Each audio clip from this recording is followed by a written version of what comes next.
Welcome to Crafts and Minis. You know I've been getting after that hobby.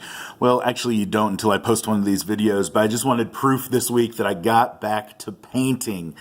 You know, it's funny, I put up that video last week about, I've assembled a bunch and primed a bunch. It's still hobby, it still counts. But I know you want to see painted models. My mom watches these videos, my dad, they watch them, which is hilarious. My mom, she's supportive of the craft. She doesn't know, any piece from another, but that's all right. She's super supportive and I love her a ton. But she made fun of me a bit last week. She said, "Why are you just showing gray dragons?" So this one's for you, Mom. I don't just paint dragons gray. Sometimes I add some more colors, and it's usually brown. So this week is really special because everything you see before you, I painted up this week, but also it's all converted or crafted from scratch, either by me or by Franky D. Crafter. Now, hopefully you're familiar with Franky. He has a great YouTube channel that I'll link in the description below. Franky and I share a passion for this hobby. And like so many others out there that are awesome, that have their own channels or just are really active in comments or, active on the Discord or Twitter or Facebook. It's just so much fun to interact and see what we're all passionate about and how we're getting after it. Well, Franky sent me some minis that he had made, either crafted himself or converted. And those are all here on the right behind the little lineup of Franky cards. And you'll notice this imagery from Franky's channel if you're familiar with him. And he actually he sent me one painted piece, which was awesome. This little guy. And Franky, I'm sorry I don't remember what you ended up naming these, but I love him, a little water bubbly guy. So much fun. So Franky, right? Like, he has such a unique style on his own. I'm going to put him over here. But I just wanted to give you his contact information here, too, that you see from his channel. Go check it out. The dude is amazing. Super active. So passionate. And Franky, you're incredible. Thank you so much. He sent me this stuff on the right, already converted and primed, which is a ton of the work, right? I just got to do the fun part of painting it up. And I wanted to show you. He sent me one of his trees. And Franky makes these from scratch, which is amazing. You can see the top, right? A lot of good detail. And if you're wanting to do a big forest with huge trees, right? This is a great way to represent them on the tabletop. You don't have to do the whole canopy. You can just do the big trunks, and that's awesome. Now, I painted the bases. Franky did all that. I didn't have to do any pumice or anything on these. He had the texture already down, so I just painted this, right? I still am going to add grass tufts to all the pieces that you see. I say that forever. It's been super rainy, like crazy rainy where I am in the United States lately, and which means there's no good opportunity when it's that humid or it's rainy as it warms up to prime outside and to paint or to seal with like a dull coat or a matte finish from a rattle can, a spray can. And I do still want to make a video about a new opportunity I think that's out there that you can get even at like Walmart, right? To save money on that sealer. But you're going to have to wait till the weather gets better so I can show you that. So that was a long rambly way to say these aren't totally finished because I still want to put grass tufts on them. Okay, another thing he did was sent me 3 of these. These are incredible. One of my favorite builds Franky does is when he goes into the water and does those sea monsters, right? So amazing. And these are some waves that he does, but they also can work great as water elementals. And just remember, don't let anything stop you from the crafts. Oh, I don't have the right bases I want. Well, use a lid. Right? Why not? Franky shows you, you don't have to have crazy, like specialized materials or anything like that. Just get after the hobby however you can with whatever you got. And so he gave me 3 of those, which were fun to paint up. Also, he gave me 2 great monsters. This is a lot of fun. This is a conversion of a 6-armed large skeleton made out of skeleton toys, and he had to chop up a few of these to put it all together, and I thought it turned out really fun, right? If this comes after your party, they know something serious is about to happen, and it's probably, one of these rusty weapons coming at them. And I just thought it was really creative for Franky to do that, to use those toys that on their own are fine, but, how many large skeletons do you need? don't answer that question yet. But, you know, you need some, right? But then you got to get creative. Okay, well, what's a creative way to turn those plastic toy skeletons into an awesome piece for your tabletop? Well, start chopping up those arms, gluing them together. It's awesome. And this was a really well done conversion. Franky, you did awesome on this. It was really fun to paint too.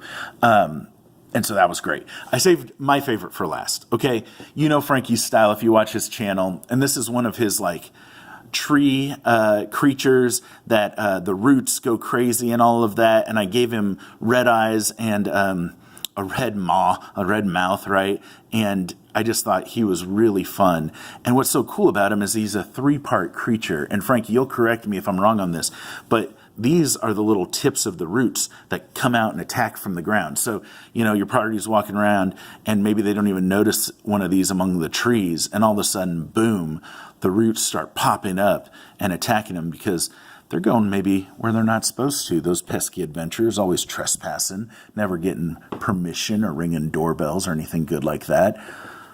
But boom, those are some incredible crafts by Franky. So if you haven't checked out his channel, go do it. Subscribe. If you're at all a fan of my stuff, you know you're going to love Franky's stuff. He is such a creative guy. And Franky, just really, really appreciate it. Really appreciate the support and the interactions. And just know you are getting after the hobby in such an incredible way.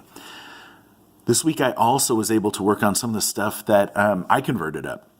So I showed you in my big, rambly, gray primer looking video, all those Funko Pop toys that I'm getting after. Well, I wanted to show you what I did with some of them. Okay, so this is the base, the body.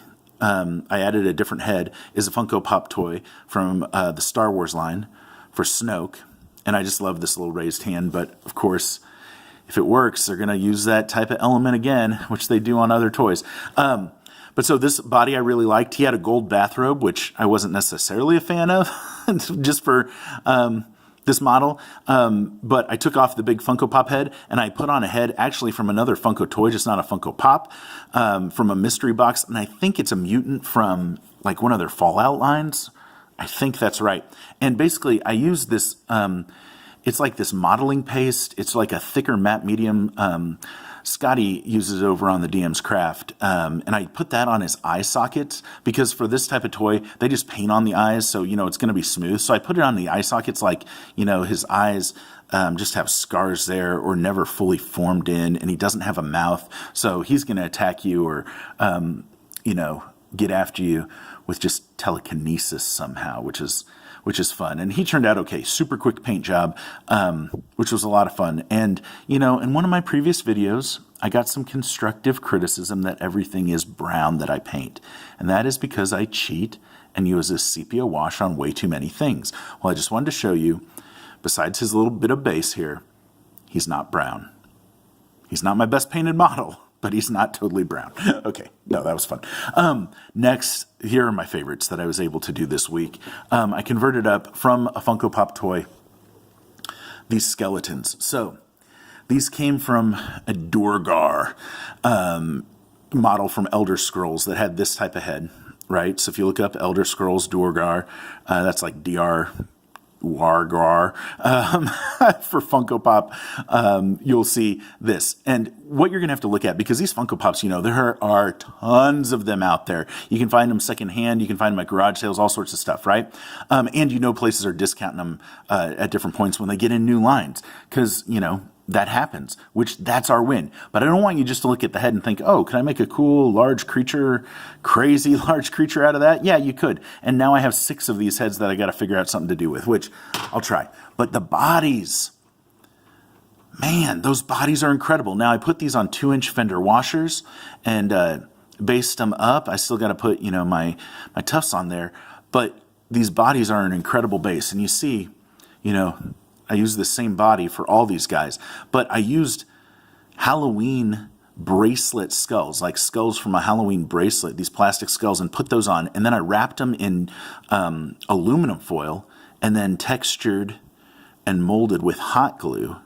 And you can see I got different looks. But when I got these rags for clothes already, and I'm painting it all in the same color, I thought it blended in really good. And I really like how these turned out. Now, these are dedicated to Andrew Kaywood with Kaywood Publishing, who put out Monsters of Feyland, because there's a large-sized skeletal creature in that book that if you go and watch my video on that book, which I'll link also in the description below, you can see. The other reason I wanted to give him a shout-out is because he and his crew who put together those books are now on Kickstarter for just another day or so when this video comes out. So if you watch this right away, you still might be able to get in on it for their new book, Monsters, I believe, of the Underworld. I don't want to say the wrong word there, Andrew. You can correct me. But Monsters of the Underworld, which looks incredible to get some new monsters into your game from the Underworld, right? Or I wanted to say Underdark, but that might be a licensed word, right? So someone's going to have to correct me if I'm wrong on that. But I'll actually put a link to the Kickstarter in the description below. If you didn't get in on Monsters of Feyland and you want to, there's a way you can pledge to get both books. The new one's going to be in hardcover now. We unlocked that. And as of filming this, I'm not sure if the 10 extra monsters that I'm hoping got added.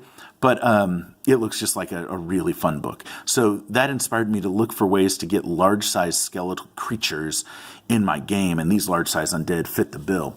But I had another Funko creature, right, another Funko toy of Sauron from Lord of the Rings, whose body, once I say that, you can actually see, right? There's the ring. The body, comes in the dark color armor, so I wanted to change him around. Now, this honestly isn't my favorite. The head didn't turn out the greatest, but oh well, it's done. And what do we say, remember? Done is beautiful. So, that's a face someone could love probably, right? But what I wanted to do was wrap all these guys into it. They all have this green theme going on, right?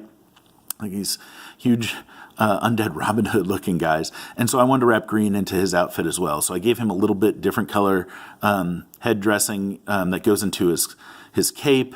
And it worked out okay. And then since the toy is a dark armor, I made this the gray armor. I used a Sharpie marker. Don't make fun of me. Sepia wash, highlight with Sharpie.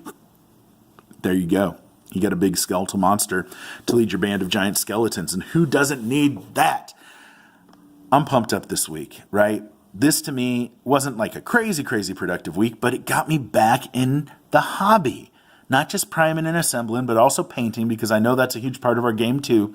And it's a lot of fun. And of course, when you paint, you get different ideas of other stuff you want to paint. At least that's how it works for me, especially when you can see results consistently. And for me, I'm not a competition painter. I'm a painter for the table. And I had to cancel my D&D group this week, which really stinks because of a commitment that came up. And that's just the line I'm in. There are different needs that I got to meet, and I'm so glad I was able to do that. But if I wasn't painting this week, I wouldn't have been making any progress gaming or painting. So it's just really cool to get back after it. And of course, I was motivated by Franky D. Crafter, who is amazing. So I appreciate you watching. I also, spoiler warning, have another care package of minis that I have to paint up. Paul, if you're watching this, I'm going to be getting after those. I can't guarantee when, but it'll be sometime this summer. And I just really appreciate you checking in. So don't forget to look at the toy aisle. Don't forget to look at what materials you can craft something from. And this week is just another reminder, go get after your hobby.